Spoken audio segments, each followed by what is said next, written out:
Welcome to the Football Biz Formula, presented by SFS in partnership with BuzzMyVideos, the podcast where innovation drives the future of football and sports industry, hosted by Paola Marinone. Let's kick off. Hello, everyone, and welcome to a new episode of the Football Biz Formula podcast. And today we are with Scott Debson, the CEO, Managing Director of Men in Blazer Media Network. Hello, Scott. Good morning, good afternoon, wherever you are. How are you? I'm very well. And how about you? Yeah, I'm good. 9 a.m. here in New York City on the first day of school, kids going back to school. So it was a rushed morning, but extremely happy to be here with you. It's a good morning then. It's a very good morning. Yeah, it's a busy morning.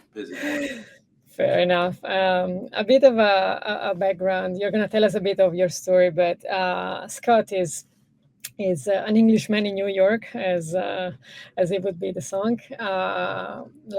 He's leading the Men in Blazer Media Network and definitely very much into football. And we're going to learn a bit more about both your story, but as well your view, because you're in the US. It's football. It's 1 year before the World Cup, so it's very interesting to see as well your view from European/US point of view, and where do you see this going? So thank you for joining us today.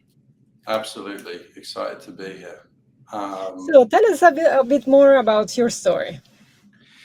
My story, so it's not that interesting, but I guess it's quite interesting. Grew up in North London, big Tottenham fan. Grew up around the game, loved the game.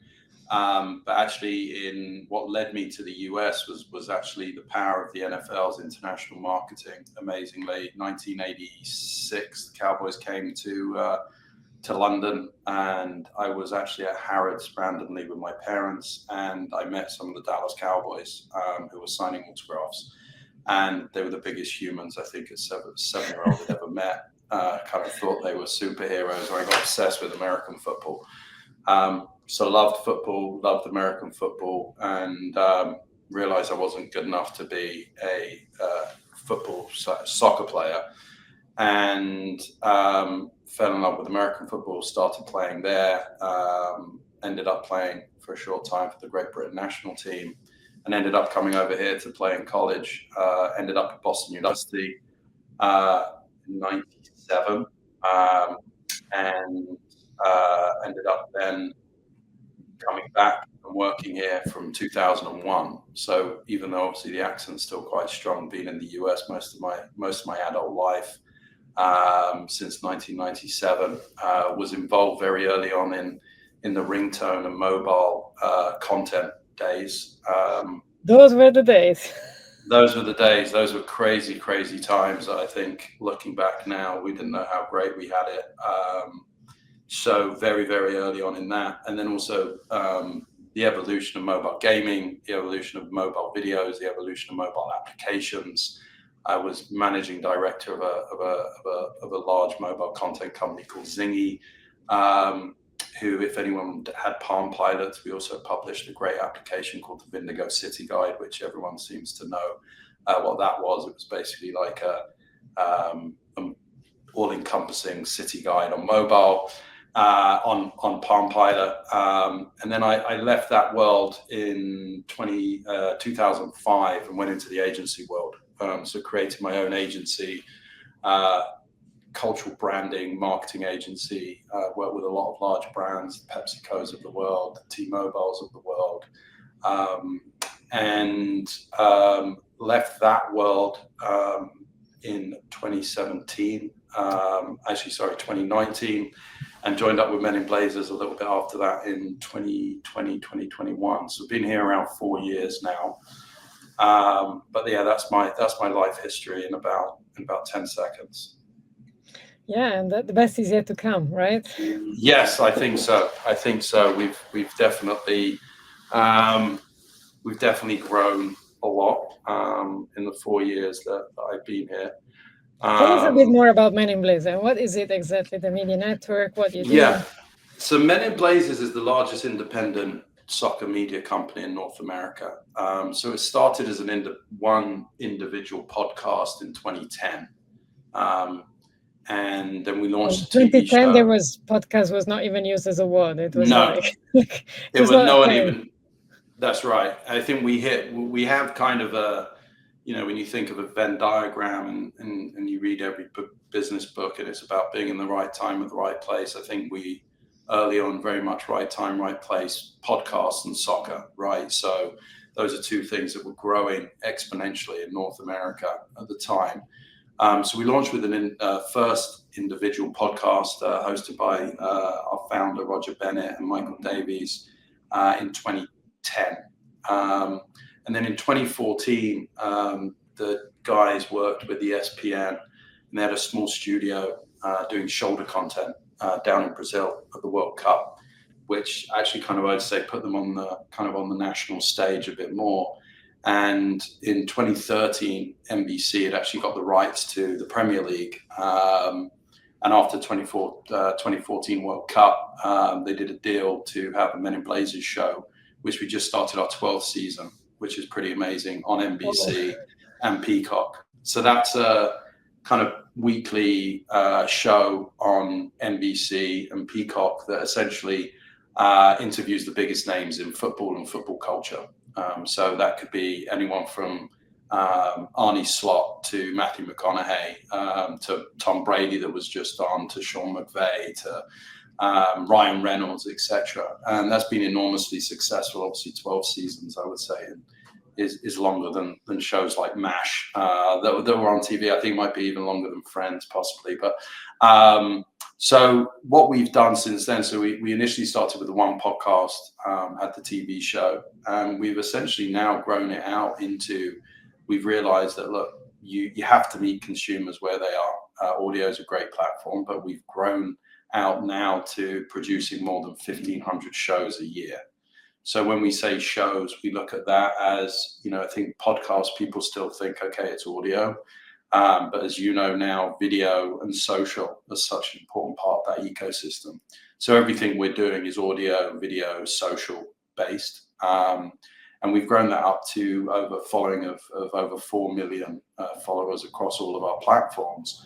And we've launched multiple verticals now. So we have the traditional, the historical kind of Men in Blazers vertical, which is, Premier League, Champions League, really the big European leagues, and then sprinkle in definitely a national team flavor into that. And then we launched a whole vertical called the Women's Game last year with Sam Lewis, former World Cup winner with the US team, as our editor-in-chief, as well as Becky Sauerbrunn is on our network, Lynn Biondolo is on our network. So we have multiple shows a week on the women's side. And then we also have a vertical called Vamos, which targets the Hispanic audience. So we've built multiple shows. We obviously have, this goes across social, goes across our video, our YouTube is obviously something that is becoming more and more important over the past few years, and then audio and also TV. And I think on our platform, we'll do over 2.5 billion organic impressions this year across the whole network. And ultimately, we're great storytellers. For us, it's about really telling the story behind the game. We'll go into it, I'm sure, in a little bit, but obviously the US audience versus an English audience or an audience that's grown up in football is very different. And we've really become that ubiquitous voice in North America to bring the football community together. Yeah, and I think that's, especially from a European point of view, like the US is always seen like the growth market, but definitely it's different. It's a different market, so the audience is different. Although there is the love of soccer or football, however it could be called, the point is that they consume it in a slightly different way. That the communication is different. But how did you see the difference? Like, how do you translate that from one to the other? Because I think that a lot of clubs or right holders, they want to land in the US. A lot of times it needs to be translated in a way, because there's a lot of love of the game. There's no doubt about that, but it needs to be translated. It's not as easy as it seems. Yeah, and I think there's a couple of things. The US audience, I think the US market, I believe we have more football available than any other country in the world legally, right? Between NBC with the Premier League, Paramount Plus and CBS with the Champions League, with La Liga, with EFL, with ESPN, with their rights, and the Bundesliga and the Liga. We have so much football on here, but there's no real central place that you can find all of that information and all of the shoulder content and all the storytelling around that, right? I kind of look at it as in England or in Europe, it's just this inherent knowledge that when you turn on the radio or when you turn on the TV or when you're going through your social, football is there. It's been there all our lives. It's never going away. The greatest stories we have, so many of our memories, Gaza at Euro 96 over my shoulder. The memories are there and they're generational, right? I didn't honestly have a choice to be a Spurs fan. I was born into both sides of my family, my dad's side, my mum's side, didn't have a choice. But the American audience is very different. We do a lot of surveys. We do a lot of digging into a lot of data. We partnered last year with YouGov on our survey that we're working on another one now. And actually 46% of our audience said that they support 3 or more soccer teams, right? 3 or more. So I mean, it's really impossible in whatever country in Europe. Is like you would be out of a family more than one team, like right. And what we see is, I think you've even seen things like you're starting to see that a little bit more in England. I feel like with like the Wrexhams of the world, right, telling these stories where they've got followers. But does someone classify themselves as a supporter? So here, when you talk to people, kids might be still a bit more like the new generation, really kids that are more after the players. They might like Barcelona, Manchester United, right, and another team, whatever. But it's a very limited demographic for now. Right. I think you've also seen the Americanization of the amount of teams that you have, because when you are a New Yorker, you're normally a Knicks fan, a Giants fan, and a Yankees fan, right? So that ability to support multiple teams on multiple fronts is something that is kind of built into your DNA. And once the Giants are out of the playoff race, it's okay because I got the Knicks, or it's okay because I got the Yankees. So people's mentality here is to support multiple teams. And you're 100% correct that people, as we've seen in the data, people follow players a lot more now. Right, people will definitely follow LeBron when he went from Miami to Cleveland to LA. They're now LA fans, not Cleveland fans anymore. And I think we're starting to see that a lot more in football. I think one interesting thing is when I was growing up, I would never wear another shirt that wasn't either a Tottenham or an England shirt, right? I did have, I think it was a 1987 or 1988 Walter Zenga Inter Milan goalie kit that I bought on one trip to Italy. But I wouldn't have thought about wearing another kit. But now when you look at the younger generation, they'll wear multiple kits, right?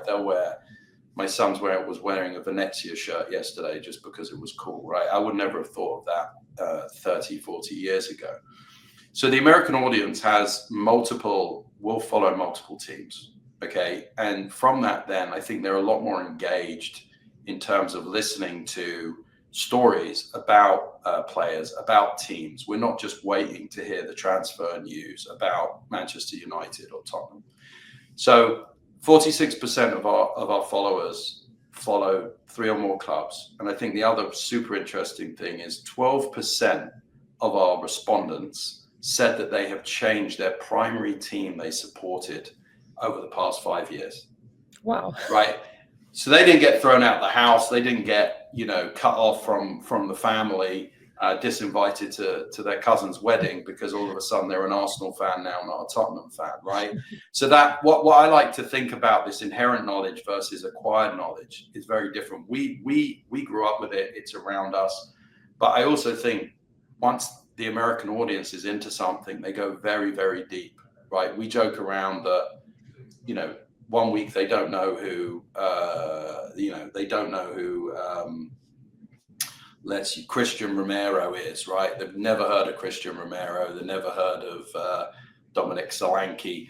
They've never heard of whoever. And the next week they've got, a Tottenham tattoo, right? They go deep on it. And I kind of have that understanding because as a kid growing up in England in the 80s, I wanted to acquire all of that knowledge around American football as much as I could. And obviously before the internet, I used to get this book from a store called Sports Pages up on Tottenham Court Road, which they would get it in every year, called the NFL Record and Fact Book. And I think you can now get the whole thing online, but literally I would sit there studying, Walter Payton's yards per carry and all these NFL stats that I found super interesting. So coming back to your question, I think, the American audience is very, very different to I would say the rest of the world. We've nurtured them. We've grown them over the past 15 years. We've really built that consistent brand messaging.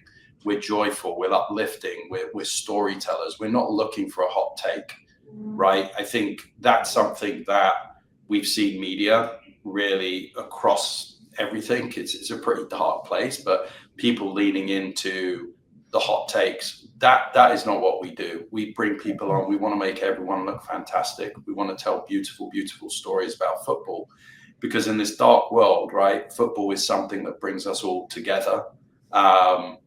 It really does more than anything, right? I was in Bilbao for the Europa League final. You end up hugging a random guy that you've never met before, that you just met 90 minutes ago at the final whistle. It brings us together more than anything else in the world. Yeah, indeed, absolutely. And now it's the World Cup is coming. It's literally tomorrow. 280 days today, Paola. 280 days. Yeah, you're definitely counting the days. Every day. So what do you see from now to the World Cup?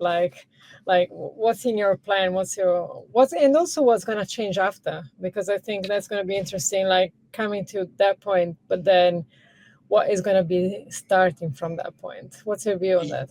Yeah, so I think when we look back, right, 94, I believe, is still the most attended World Cup in history. Which was the last World Cup here. I think we're 280 days out. I think obviously it's a very, very different ecosystem, but I do feel like this is going to be a real, true cultural moment here that no one is going to understand until it happens.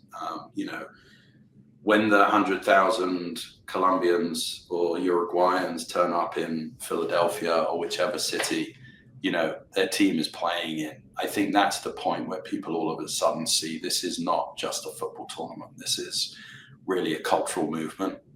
MLS was obviously launched off the back of the last World Cup in 94 here. And I think people thought that it was going to be, an overnight success football, that after the World Cup and after MLS launched, it was going to all of a sudden be the sport of this nation. But we joke around here that, soccer is the sport of the future, as it has been since 1974, which is a bit of a joke because obviously, people are always talking about it being the sport of the future, and we feel that it is here, and this is obviously our golden moment. For us, it's really about supporting on the ground and creating as many memories as possible. So we've actually partnered up with a number of the local host committees in each of the markets, and we will actually be putting on something that we're calling Match Day Live, which is there's an institution here called College Game Day in college football, where live broadcasts pre-game from outside the biggest games at the tournament, and we'll be going across the country doing our Match Day Live in partnership with a number of our brand partners that we partnered up with for the World Cup. But for us, we're going to be, we have our Match Day Live. We will be doing watch-alongs and all casts, so second screen experiences, as we've done last World Cup. We were lucky enough to watch the USA England game with Matthew McConaughey during the Women's World Cup. We watched the USA Sweden game with Eva Longoria. Some constantly creating really the best content on the planet around the World Cup, making sure that people feel they have somewhere to go, whether that is web, whether that's YouTube, audio, social, documenting everything both on the field and off. Because again, as I mentioned before, even seeing the scenes of when Argentina won the last World Cup in Times Square, if you haven't seen those, it was fantastic. Hundreds of thousands of Argentinians turning up to celebrate in Times Square. We want to make sure that we're capturing that and everyone can really feel, it doesn't matter where you are. Obviously, the World Cup here is in 11 cities in North America. We're obviously in the US. There's obviously cities up in Canada and Mexico. But we will be covering as much of it on every single platform as possible. And again, I think what we saw last World Cup, we saw a 3x increase in our content consumption, right? So over the months leading up to the World Cup, what we want to make sure we do, and I think everyone is seeing this moment, is how do you ensure that we really keep these people and move them down the funnel, right? I think we look at our audiences, soccer curious all the way through to soccer obsessed. And I think there's so many soccer curious people here, but obviously how can we bring them into deeper into the funnel and continue to, follow more teams and get more engaged and listen and watch more of our content. That's really the golden opportunity for us. I think we'll see a very different, on the other side of the World Cup, I think we'll see a very, very different, a larger consumer base, and hopefully then we can, do it all again. And it leads up to the Women's World Cup in next year in Brazil, and then the LA Olympics here in 2028 as well, where I think, women's soccer will be front and center of that as well. Well, there's no time to get tired of soccer, right? Like it's going to be a lot of work and a lot of emotion. It never sleeps. Yeah. Football really, it never ever sleeps. Especially, one thing you mentioned as well, I didn't mention earlier, is this football culture that, we think about football when you're in Europe, 3:00 kickoffs, evening kickoffs in Spain, but people are up here watching at 4:30 in the morning in LA. Right. It's a very different consumption behavior. So when you're sitting at home in your pajamas watching, Sunderland win or Sunderland lose at home in your pajamas, it's a very different way of consuming that content. The football bar here has become something that is really synonymous. And, kind of people have made it an excuse that it's fine to go to the pub at 7:30 and crack open a beer. But it's a very, very different consumption behavior. Than you have than we had kind of growing up, or I had growing up, or obviously what we know in Europe. Yeah, absolutely. Well, thank you very much, Scott. I don't want to keep you more because you're going to be busy. Like you're counting the hours, not just the days. Yeah, 280 days today. Right. Absolutely. Thank you very much for having me. Thank you. And bye. We'll see you soon. Cheers. Thank you. Bye-bye.